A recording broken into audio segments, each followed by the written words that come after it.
Hey everyone, I'm Alex. And I'm Courtney, and this is Nerds at Odds. Your weekly podcast about all things in nerd culture and beyond. And don't forget the show goes live on Fridays for free anywhere you listen to podcasts. But if you want to get it 4 days early and ad-free, go over to patreon.com/nerdsatodds. And remember to rate us, leave a review.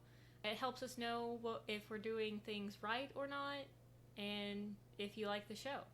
And the topic of today's show is Marvel versus DC. We're going to pit the 6 original Avengers versus the 6 most well-known DC characters. In our opinions. In our opinions, and we're going to see who wins those matchups. But first, let's talk about what we've been doing, what we've been playing, reading, watching, and all that. Recently, I've been playing some Cuphead on PlayStation 4. I'm on to the... What boss am I on right now? I'm on a run and gun mission right now. You're on a run and gun. You just beat the Medusa lady. Yeah, the Medusa-looking woman with the airplane and the third island. I just beat that. I'm on a run and gun level. It's very challenging. It upsets me greatly. And I enjoy it. Yeah, and Courtney watches and likes watching me suffer. And I've also been learning some Navajo on Duolingo, which I'm not going to speak for you, but that's going well. And I've been reading The Hobbit and watching Archer again. I just made it through season 1 of Archer, about halfway through The Hobbit as well. So I've been doing some leisurely activities, which is surprising for me. I have been reading more webtoons. I tried out this novel app thing that was suggested to me, and I read one story, but after every chapter or whatever, it plays an ad, which is very annoying to me. I hate when they're when there's a free app and they just shove ads in your face and they're like, oh, get the premium. How many pages would you say a chapter was or so? So they have a page number of how many pages are in a chapter. There was, I think, up to 11 at one point, but it was down to 5 at another point. And there's 30-second ads? About 30-second ads, and as soon as you scroll down to try to go to the next chapter, it'll play an ad. Yeah, it seems like it would break up the experience a lot. You been doing anything else? I'm still playing Story of Seasons. Yeah. That's going interestingly. There's a character that only appears in the summer. His name is Kai, and he's a dateable character, marriageable candidate. And there was a typhoon that happened in the game, and I was not able to do another day with him, but he was like, hey, just wait for me for next season. And he's the last character I have to finish dating all the way through, so I've got to wait a whole year, and then I will choose the person I will marry. So I think the game does this to you on purpose. It can somehow read your thoughts, and it wants you to play a whole nother year of this game, which you've played, 2 now? Yeah, and I'm on year 2. And you're about, almost 100 hours in? Well, the thing is I don't think I'll be done with the game once I marry someone. I feel like I'll play some more because it's a fun game. Yeah. So the game, but what I'm saying is the game knows you're almost done dating everybody, and it's let's add one person a year from now, make you play another 50 hours of the game. I'm telling you, it knows. Well, it's interesting because there's so many events and everything that you can do, and you can go down in the mines, and there's plenty of stuff I want to do. But the dating thing because you have to be at certain places at certain times to trigger the events to do the dates. And now since my last dateable candidate's gone, I can just do whatever I want. You can start playing the game. I can start playing the game until summer hits again. It's kind of like playing World of Warcraft or something. So dating these people is you leveling up your character. And once you finish reaching max level, which in your case is dating everyone and playing the field until you find a marriage candidate. I found my marriage candidate. But once you settle down with him, that's max level. And then you play the game of farming and all that. That sounds like one of these MMOs where you spend hundreds of hours leveling just to actually play the end game. Well, I just enjoy experiencing all the events. There's an event because this person, I think, lost their wife or something, and if you go up to the mountain at one point at a certain day at a certain time, you'll be able to see that event. And I don't know when or what time that is, but I'm excited to see the event, even though I'm sure it's sad. I just like experiencing the game. The mining in the game is not very good. Yeah, Stardew Valley's mining looks like it's more fun. Yeah, Stardew. So like in Story of Seasons, it's an old Harvest Moon game, is what Story of Seasons is. The Friends of Mineral Town. It's an old Harvest Moon game, I think back on the Game Boy, and the mining is still pretty bad. You can save in the mine, find the ladder, go down in it, but there's no like enemies to fight or anything. Whereas in Stardew Valley, the mines change every time, and there's enemies, and it's a lot more interesting. And I highly recommend Stardew Valley. But this one's also good too if you like that sort of game, and it's cute. Okay. I've also been dabbling with Apple Arcade games recently, since I'm waiting for Tony Hawk's Pro Skater to come out, which comes out this Friday. If you're listening to it, it's the day this episode goes live. I've been playing a couple. I haven't played any enough to give you a review, but I'm going to tell you if you should pass on them or play them. I've been playing 6 so far. Is that what I've written down? Yeah, I've been playing 6. So I've been playing Samurai Jack. I'm going to say you pass on that one. It has horrible loading, horrible controls. Spaceland is fun on the iPad if you have Apple Arcade. I'd say play that. It's like this turn-based strategy game. Skyfish 2, I'd give a pass to. It's kind of like Zelda, but it's not as good as Zelda.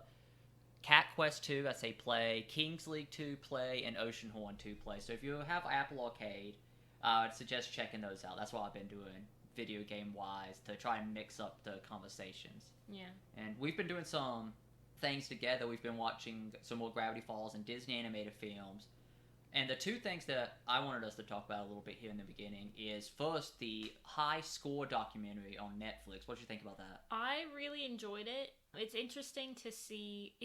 It's crazy to me because we were born when video games were already a thing, you know? It's like home consoles are a thing, all this other stuff. So it kind of seems like it happened a long time ago. But then you see the guy who created Doom, and he's only in like his maybe 40s, 50s, and you're like, that's crazy. Well, I mean, the guy who invented Atari's still alive. Yeah, he's probably like 70, probably. The guy who invented side-scrolling on a computer is just like the same. Like him and the Doom guy worked together. I think it's crazy because we just don't think about it, but our parents were alive before home consoles were a thing. Yeah. Like Atari came out when our parents were old enough to buy, well, not buy, but like get an Atari for like Christmas and play it. So it's not been that long, but it's weird to see this because it's like the biggest entertainment industry in the world is video games. Yeah. And it's so young still. And I love seeing all the original concept art, like for Space Invaders. Yeah. And then you see it like, there's the original concept art, and then you see what they had to do with like pixels. Yeah. Well, I mean, I think the pixel style helped some of these characters become more iconic because you can kind of tell what a Space Invaders character is because the pixelated thing. Yeah. I don't know if you'd be able to be like, oh, that's a green jellyfish, Space Invaders. But if you see the pixelized one, that's pretty cool. Yeah, but also, what was it? Was it Final Fantasy? Oh, the one where the guy drew these like amazing artworks and yeah, then Final Fantasy, the yeah. original one, the guy drew like these amazing pictures of the warriors and stuff, and then it's pixelized down to like, is that a blue dot next to a white dot? That's a character. I mean, it's not that pixelized, but it's kind of hard to see in the armor. But they had it right with like all the remasters and everything like that. You can see more of the artwork, more of the original vision, which is really cool. Maybe they'll remake Final Fantasy IV, which I think is a lot of people's favorite. I think it's my favorite out of all the ones I've played, and they'll remake it like Final Fantasy VII, so you can kind of see what 4 is supposed to look like. Because 7, it's polygonal, it's not pixelated, so you can kind of get what they're going for. It's just hideous to look at. Well, now it's hideous. It used to be amazing. Yeah. I really recommend the High Score documentary series. What was it? 7, 8 episodes? I think it might have been 6 or 7. Yeah, it's probably about 5 hours long or so, 6 hours long. Yeah, but it goes into like all these old competitions, like Tetris and Space Invaders. They had the competition. Sonic and Knuckles, which was really funny. It's like the story of video games from Atari and arcade stuff through first-person shooters and 3D graphics. It kind of goes from the 70s through the late 90s or so. It doesn't get into the end of Sega or the beginning of PlayStation, but it starts about right there. So that was very interesting. And we've also been watching the new season of Lucifer. We've watched the first 3 episodes. We'll probably do a spoiler review discussion of that a couple weeks from now. What have you thought about these first 3 episodes? I thought it was really good, very interesting. I've liked the show Lucifer. It's weird to me to be like, oh yeah, I love Lucifer. Yeah. I mean, the guy who plays Lucifer is very, I'm gonna say attractive, but I don't mean that just physically. He seems like a dude you just want to like hang out with. He seems like a cool guy, and that's kind of weird for some people. Yeah, Tom Ellis is very interesting. I feel like he would be a good person to just chill with. Yeah. Well, I don't know him at all. I've never heard anything about people hanging out with him, but he seems like an okay guy. It's very interesting. I like all the different references, I suppose, but it's odd as well. I'm being in the Bible Belt. Yeah. Maybe we'll see, because he was in a crossover episode with the CW Arrowverse shows. Which we need to catch back up on. But it would be interesting to see if like some of those can bring over, like they could bring over Stephen Amell for an episode of Lucifer. That'd be pretty cool. Do you remember when we tried to watch Constantine? I like Constantine. I don't think I liked how like scary it was. How bad his hair looks. Well, also how scary it was, and the hair, because he's clearly like a brown-headed guy or like a black-haired guy, and then like he clearly is dyeing his hair blonde. We're talking about the Constantine show on Fox, not the Keanu Reeves movie, which is pretty good too. I've never seen it. He has black hair in that. That's probably better. But I mean, Constantine just doesn't seem like he wants to do the crime fighting thing or the demon fighting thing anymore, and I just kind of feel sad for him. Nerds at Odds is made possible by our supporters over on patreon.com/nerdsatodds. If you want to become a member of our community and gain access to the show 4 days early, gain the ability to submit your questions, comments, and concerns, and so much more, consider supporting us over there. Thank you. It's time to go over to our topic of the show, which is, broadly speaking, Marvel versus DC. I'm going to talk about the methodology we used real quick to do this. So we took the 6 original Avengers, Iron Man, Captain America, Hulk, Thor, Black Widow, and Hawkeye, and we pitted them against the 6 most iconic DC characters. In our opinion. But the Marvel characters, they're their MCU versions. So Iron Man is Robert Downey Jr., Hulk would be Mark Ruffalo, and so on and so forth. Those characters. But the DC characters, we chose who we thought was the most iconic to play these roles. Batman is Michael Keaton, Flash would be Grant Gustin from CW, Superman was Christopher Reeve, Superman, Wonder Woman's Gal Gadot's Wonder Woman, Aquaman's Jason Momoa, and Green Arrow's Stephen Amell's Green Arrow. And we based all our info only on the movies or those portrayals of those characters in film or TV, so that we had a limited amount of sources, because if we're going to go through thousands of comic books, there's going to be tons of info, and some of it might contradict info from the movies. From movies or from previous comic books, so it's kind of hard to keep those straight. And also, the MCU characters, they only have, a certain amount of movies. Some of the characters don't have backstories. So we kind of go with just what they are shown to be able to do, and who we think would win in a fight. And if we went with the comic book, like DC characters, it's like, oh, well, if we had like the Martian Manhunter, and we were like, oh, well, he does all of this stuff, he could clearly defeat like Hulk or something, which we didn't do Martian Manhunter. No, because there's like very little on Martian Manhunter in the TV shows and movies. I do love him though. He's in Supergirl a little bit. Which you haven't seen Supergirl, but I love the portrayal of Martian Manhunter. Yeah, and he's supposed to be in the Snyder Cut of Justice League. He's going to show up, I hear. So will it be the same actor or a different actor? It's probably going to be a different actor. You know the Colonel in Man of Steel and Batman v Superman? Yes. It's him. Interesting. Yeah. Well, he's known he's Martian Manhunter since Man of Steel, and Zack Snyder's like, you're Martian Manhunter, we're going to reveal you. And then in Justice League, Josh Whedon's version, they never did anything with it. So apparently he's going to be Martian Manhunter in Justice League at some point. Maybe. So hopefully. We'll see. I'm going to announce all the matchups, all the verses.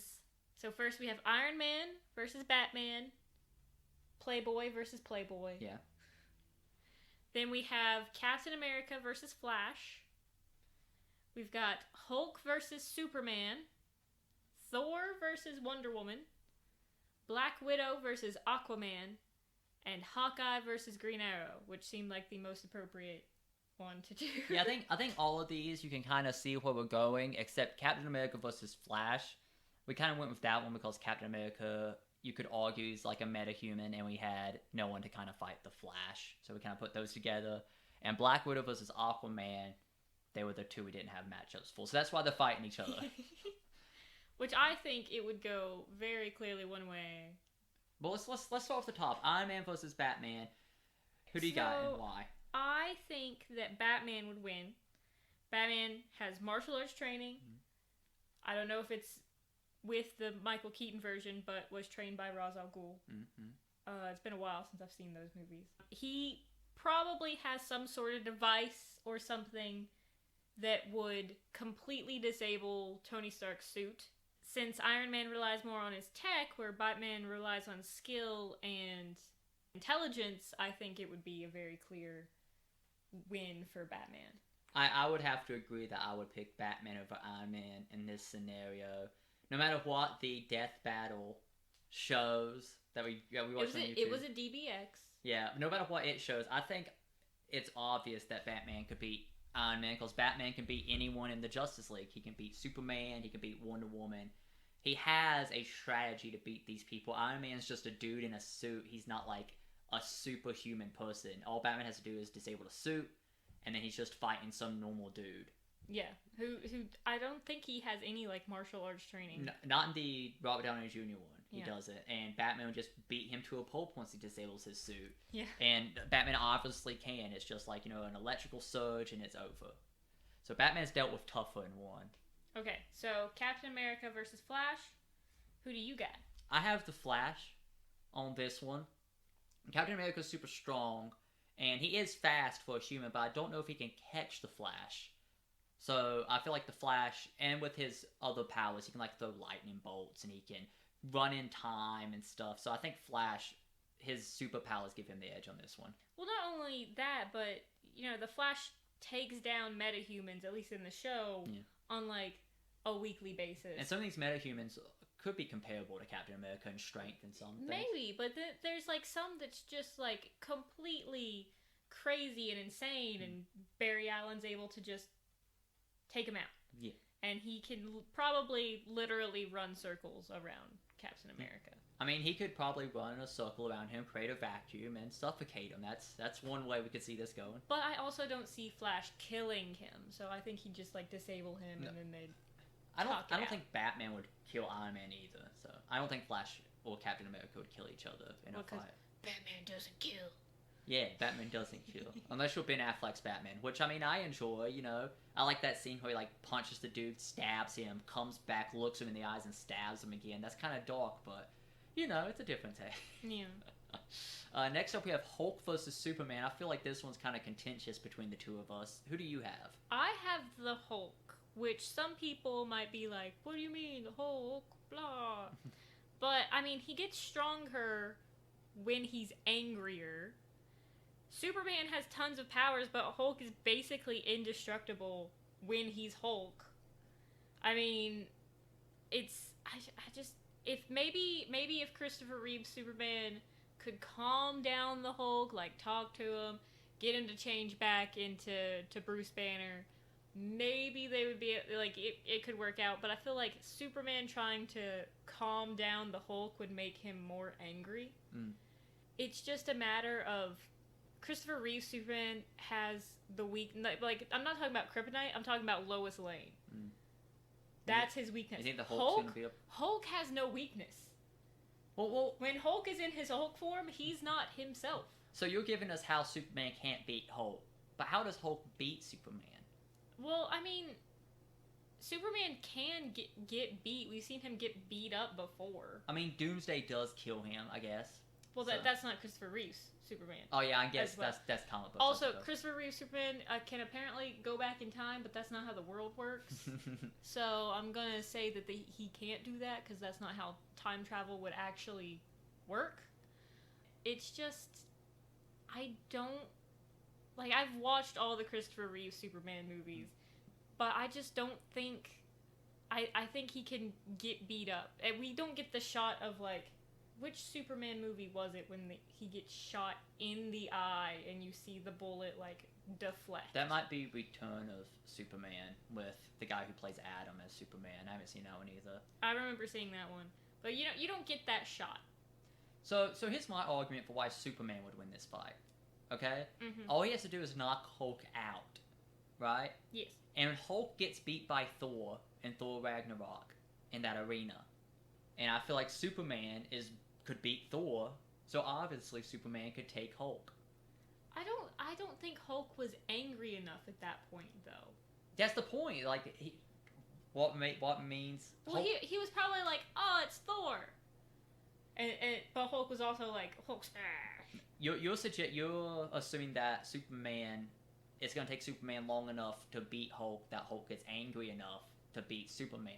I don't know if Superman could probably just deal with him quick enough that he's not super angry.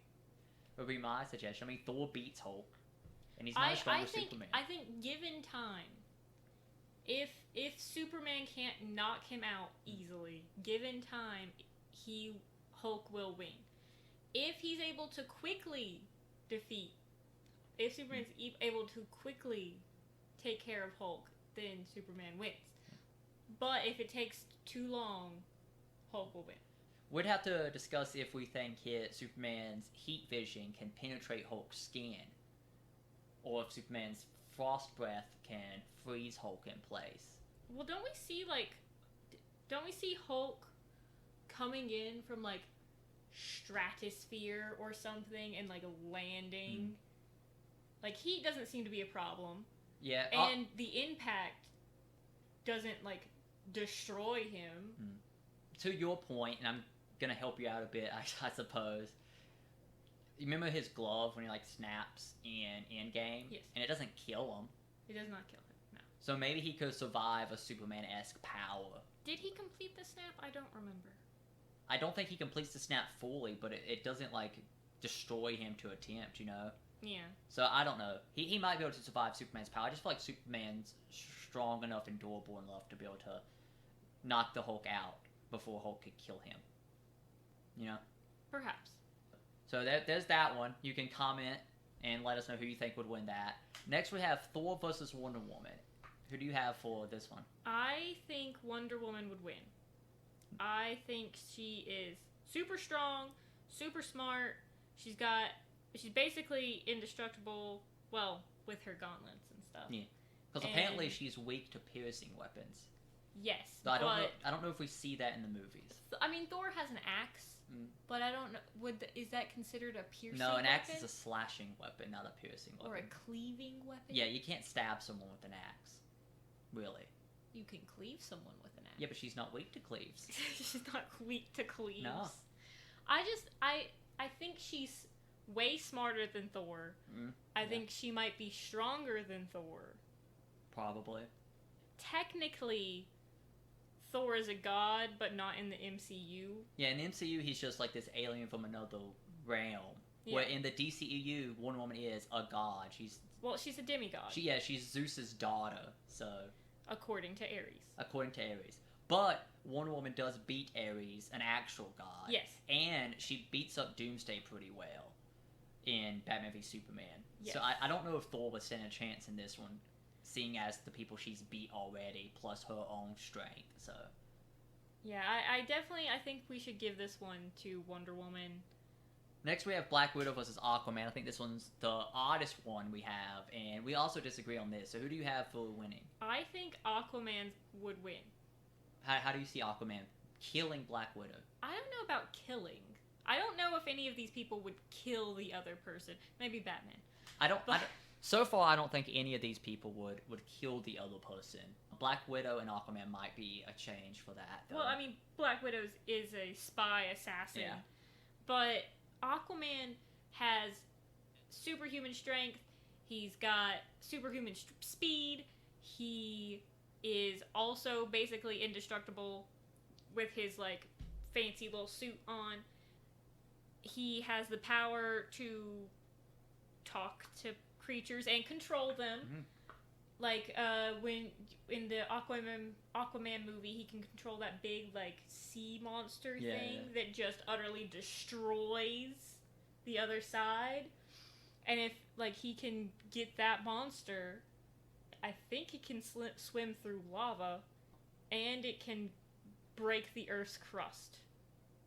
I might be on the losing side of this, but I'm gonna take Black Widow solely because I think it would be funny to watch Aquaman and her face off, and her just zap him with her little electric things, and he's done for. Well, I mean, so you see her use the little, I think they're called widow bites. Yeah, like the batons, I guess, right? Yeah, I think, and you see her use them in, I think, Civil War. She is able to hold her own versus some of these MCU characters. So. Yeah, but I mean, Aquaman, like, has so many more powers than just. But we only. And he also has the trident. Yeah. And I feel like he could stab her. Well, we only know of one weakness for Black Widow. In the whole MCU, there's only one thing that hurts her, and that's falls from high places. And that's her only weakness. Well, he could get a dolphin to take her up in the air and then A drop dolphin to take her up in the air. Yeah. Where's the dolphin gonna take her, and where's it gonna drop her? It jumps up in the air, kicks her off, goes back to the water. She lands in the ocean? No. She lands on the ground. Yes. This dolphin jumps into the air over land. Yeah, and then Aquaman's like, go back. Okay. And the dolphin's like, okay. Okay. I don't think that's how he would win. No. He could win. I'm assuming he would just stab her with his trident. I think he would win. That piercing damage. Yeah. He's got it in the trident. I think Aquaman would kill her if he won. And Black Widow would maybe kill Aquaman. I think that the Aquaman from the DC movies, Jason Momoa, I mean, he's not like the old Aquaman that's like, I can talk to whales. No, so he would stab her. Is your idea? Maybe. I mean, he might be so strong that if he tries, I don't remember her, what he did to Black Mantis. I don't think that person's dead. I fell asleep during the movie, so I couldn't tell you the ending of it. But I'm pretty sure he doesn't die at the end. So onwards to the last one, we have Hawkeye versus Green Arrow, and I have to say, whoever wins this fight is gonna kill the other person to win this fight. Probably, or they'd go out and get some drinks. Yeah, that's Courtney's favorite way of this fight of ending, and I like it too. They kind of shoot arrows at each other, and they're like, "Wait, why are we fighting?" Yeah, come on, bro. Let's go. Let's talk some funny stories about our teams. Yeah, you wanna get some shawarma? You can get some shawarma. So, and then Green Arrow's like, "What shawarma?" And they're like, "Let's go." But this is the Stephen Amell Green Arrow from Arrow, and then of course Hawkeye from the MCU. Yeah. And I think that the backstory for Oliver Queen, like, we get a lot of backstory for him. We see the whole crazy stuff he went through. We haven't caught up all the way with Arrow yet. But we see Stephen Amell and Green Arrow be trained and go through all these things and fight Deathstroke and Ra's al Ghul and people like that. Also, I think he was trained by Ra's al Ghul, technically, or like fought him in one. In the show, he's trained by Ra's al Ghul, I think, or at least like his daughter. He fought Ra's al Ghul and won. Yeah, and in the MCU, Hawkeye, all you know about him is that he's like a special agent who uses a bow and arrow. Went to Budapest. Yeah, but you don't see any of his training that might be in his comic books. And since we're only going with movies... Though I think you could argue that if it was maybe like Ronan? Yeah. With the instead of just Hawkeye? Like maybe, because he seems a lot darker... That guy would actually probably kill Green Arrow. We don't know if given the chance. Yeah, he would kill. Yeah, we don't know though what's different between Ronan and Ronan and Hawkeye in the MCU. We just see that he's more vicious. We don't know if he's a better fighter or anything. Yeah, so.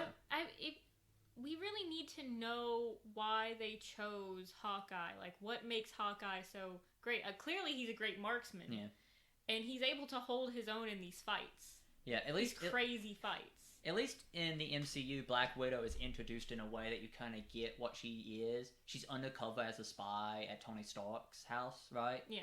So you kind of get her backstory a little bit. Hawkeye just shows up in a Thor. in Thor. His first is in Thor. He's in like a little hawk's nest type thing up in the air, watching this hammer, and he just shoots arrows. That's your introduction to Hawkeye. We don't know anything about what he's capable of, besides he's good with the bow and arrow. Yeah. So I feel like the training that they show Green Arrow go through. Yeah, you get more screen time, I feel like, with Black Widow. You get a lot of information about her. You get almost none about Hawkeye, except when you go visit his family, and he's just like, here's my family. And they're like, you have a family? Yeah. And I don't know if the TV show is going to give us any backstory. I think it's going to be like, he's Hawkeye, and he's training his daughter, and you don't know anything about why he's Hawkeye. So. Well, you don't even, like, we don't even need the Black Widow movie to sort of get where Black Widow's coming from. We get some of her backstory from Avengers 2.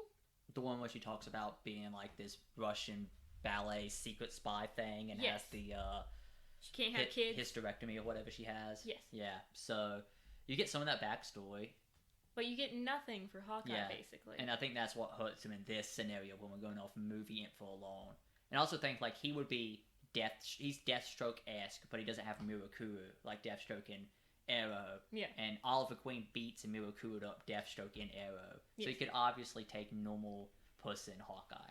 So we did watch a death battle between the two, and given the comic book information, probably Hawkeye. Yeah, I mean, he has a cool backstory. I would love to see it. Yes. I think maybe the actor's too old to do, like, one of these origin movie type things. Well, he did break both of his arms filming the movie Tag. Yeah, so. Which is dumb. That's it for this topic. Let us know in the comments who you think would win. And we're going to move on to some questions, comments, and concerns from our patrons over at patreon.com/nerdsatodds. And we're talking with one over there, and they had a few concerns and questions about the first episode. So the first one was that they thought the volume on the podcast was a bit low and that there was some white noise. And to deal with that, we've upped the recording volume from the microphone some, so hopefully this episode's a little louder. And I found this like post-production white noise canceling software that I'm going to run this episode through to kind of get rid of some of that background noise. So hopefully if you have to turn the volume up, there won't be any white noise. Next, they talk about integrating news and rundown portions of the show organically into the topic. And I think we did that pretty well. Yeah, well, we didn't talk about anything like coming out soon or anything like that. But I think that's fine. Yeah, we talked about the new releases. I mean, I said that Tony Hawk's Pro Skater comes out next Friday. Or this Friday if you're listening to the show on free feeds. And we also talked about Lucifer that just came out. So we're kind of trying to keep it more organic than so rigid sections like also I think it's important, and I said this before, I don't want it to seem annoying if you're like listening to these back when you're like months in the future. Like I have a ton of podcasts that I don't get to listen to as often. It makes me feel bad when they talk about current news things and I'm like, oh well, missed that. Yeah, so I guess the idea is to keep this more evergreen than topical, so you can go back and listen to them just for fun, or if you are starting at episode 1 when we're 400 episodes in, and you're listening to it from there, kind of keep it more entertaining in the long run than having to watch it or listen to it week to week. Yes.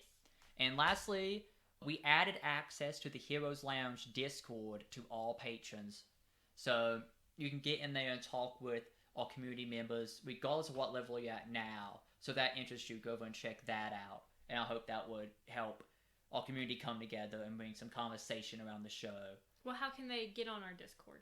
If you go to patreon.com/nerdsatodds, any tier you sign up for, you'll get a link to the Discord.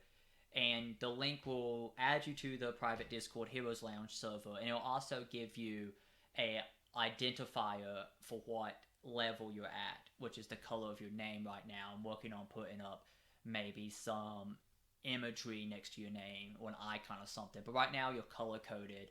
That will let you know who's who in the Heroes Lounge. Yeah. So that would be fun to do. I think of all the drawings that I did for the patron levels, the tiers, yeah, I think Knights might be my favorite drawing. Yeah, like I said last week, when we get around to doing merch, once we have enough members in our community, We're that's probably gonna be the first shirt we do. Yeah. That little, was it a It's crest? it's a house crest. Yeah, the house crest for the Knights. I like that one a lot. That's it for the questions, comments, and concerns. Next week, maybe, if you guys want to leave some, we'll go over those. And now we're going to get on to Kita's Corner, which is brought to you by our 5-year-old ragdoll cat, Kita. And what does she want us to know this week? She wants you to remember, get your pets spayed and neutered. It's always important, making sure, because cats frequently are, I guess once they get too old, maybe they'll get rambunctious and people will just throw them out. Well, there are more cats in America than there are dogs. And I think that's mostly because people have litters on accident and just kind of send those litters out into the wild or sell them. Yeah. Or something along those lines. And if you are planning on getting a pet, consider adopting one from a pet animal shelter. We hope soon, once we get into a new apartment or something, we will be able to get another cat. We're going to name her Roxy. Yes. Because right now Kita is Kita Bop, and we're going to have Rocksteady, so Beat Bop and Rocksteady. That's the plan. Yeah, I don't know why I started calling her Bop, but it kind of stuck. Yeah. Now, we're on to the interesting fact of the day. And Courtney, what do you have today for interesting fact? So, Josh Brolin, the man who plays Thanos, and Chris Evans, the man who plays Captain America, are tied for playing the most comic book or graphic novel characters in movies. Chris Evans played 5 live-action roles and 1 voice-acting role, and Josh Brolin has played 6 live-action roles. And comic book or graphic novel adaptations in film. Yeah. So I'll go through Chris Evans ones. You can go through Josh Brolin's ones. So Chris Evans has played Captain America in the Marvel Cinematic Universe, obviously. He played Johnny Blaze in Fantastic Four from the early 2000s, which is my favorite Fantastic Four. It's probably the only passable Fantastic Four Listen, movie. I watched Fan Four Stick, and it was not great. But is it Michael B. Jordan who plays? Yeah, Michael B. Jordan plays Johnny Blaze. He does a good job as Johnny Blaze. Well, I think it's just great. Yeah. there's so much happening in that movie. It's just boring. He plays Proloff in Snowpiercer, which is a graphic novel. Yeah, it's a French graphic novel. If you remember our first episode when we talked about his prosthetic chin, Snowpiercer is the movie that he grew his beard out for and shaved his hair for. So yes. I hear that it's good. I haven't seen it. It's also directed by the guy who directed Parasite. He plays Jensen in The Losers, which I haven't seen. Me neither, but it might be good. Chris Evans is in it. He's in movies that are good, usually. I do like Chris Evans. Knives Out was fantastic. Yeah, Knives Out is great. Mainly forgive Rian Johnson for ruining Star Wars. So.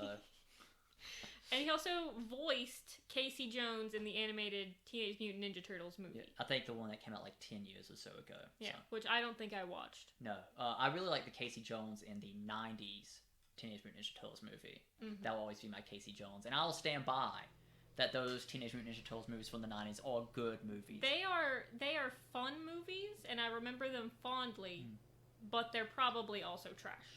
I remember the first one being good. I've seen it probably since I was like a teenager at least, so I kind of remember seeing it. The first one, they were able to use their weapons. But in the second and the third one, they were not able to use their weapons because parents were upset.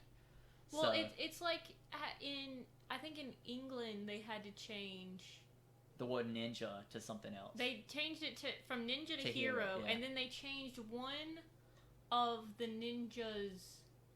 turtles' weapons because it was too violent. I think it was Leonardo's katanas. I think it might have been the katanas, yeah. Yeah, so in England they call it the Teenage Mutant Hero Turtles, which is lame. Thanks, England. Ninjas are too violent, but they're allowed to show boobs. I don't know. Yeah, it checks out. Checks out. So Josh Brolin played Thanos in the MCU. You probably know him. He looks just like Thanos if you saw him on the street. Yes. He plays Cable in Deadpool 2, a great movie. He's awesome in it. He plays Jonah Hex in the movie Jonah Hex, a trash movie. I've never seen it. It's comparable to Ghost Rider. It's a DC movie about a undead cowboy, I think. And it's just trash. It has Weird. Megan Fox in it. Weird. So it's just trash. And he plays, I'm going to butcher this, Shinchi Goto in an English adaptation of the Japanese manga Old Boy. It looks like Shinichi Goto. There we go, yes. Shinichi Goto. I don't speak Japanese, but I'm trying. Yeah, she had a Japanese roommate for a semester. That means nothing. He played younger Agent K in Men in Black 3, which I didn't know was a comic book or graphic novel, but apparently it is. I guess it makes sense. Yeah, I like Men in Black. I like the first and the second one more than the third one. I think I was scared of it as a child, so I didn't watch it. No, I was shown it as a child. My dad loves it, so I like Johnny Knoxville, so he's good in Men in Black. And he plays Dwight in Sin City: A Dame to Kill For, which is the sequel to the original Sin City movie. I don't know. I haven't watched most of these things that he's in. Sin City is a graphic novel written by the same guy who wrote 300. So if you can kind of see the style of 300 is kind of about like American mafia members with that style. It's in black and white, but the blood is bright red. So it's kind of stylized. So kind of like V for Vendetta in some parts. I'm pretty sure in V, like they have like some black and white filming for V for Vendetta, but the blood is very red and on screen. It's very like it's very vibrant when the blood happens. But the whole Sin City movies are in black and white, and the only color is the blood. So it's stylized like that. That's it for this episode, guys. It's kind of on the shorter side, but I thought like the 45 minutes to hour long is our sweet spot. And I want to thank you all for listening. We enjoy having you in the community. Yeah, I really enjoy doing this podcast, and I hope I can do it for a while. And you guys just listening and reviewing the podcast, giving us good reviews, or just being honest in your reviews will help us out a lot. Alright, guys, that's it for this week. Be sure to tune in next week. Next week we're going to be doing our Mulan discussion. It's going to be the Great Mulan Debate. We're going to be watching the animated one, and we're going to be watching the live-action one that comes out next Friday. And we're going to be comparing those, reviewing the live-action one, and we're going to be discussing Disney's plan on releasing it for $30. You don't really remember Mulan. Yeah, I saw it when I was a little kid, but I don't remember much of it. I love Mulan, and I quote it frequently, and he doesn't get my quotes. Mushu's a cool character. I love Mushu. He's not in the live-action one, apparently. So. I love the cricket. I love Mushu. I love the grandma. From what I can see from the trailers, they're going with the sort of more original story of Mulan, where she's got like a sister, and she goes to protect her dad. I wonder if they're going to go with the original ending. I doubt it, because it's kind of dark, where she kills herself. So... No, I doubt they're going to go that far. Probably not. But I feel like the live-action Mulan is going to be a war movie. Yeah. Mostly. It's going to be a lot of fighting, I assume, where the original one's kind of... Well, I think... musical. From the trailers, it looks like she's already a good fighter before she goes to the war, where in, like, the animated version, she's like, oh, I know nothing about fighting, blah, blah, blah. Yeah. So we'll see, and you guys will hear us talk about it if you tune in for the third episode next week. So thank you for watching. We'll see, or listening. You guys don't watch. And we'll see you guys on the next episode. Have a great day. Nerds at Odds is made possible by our supporters over on patreon.com/Nerds at Odds. If you want to become a member of our community and gain access to the show 4 days early, gain the ability to submit your questions, comments, and concerns, and so much more, consider supporting us over there. Thank you, and have a great day.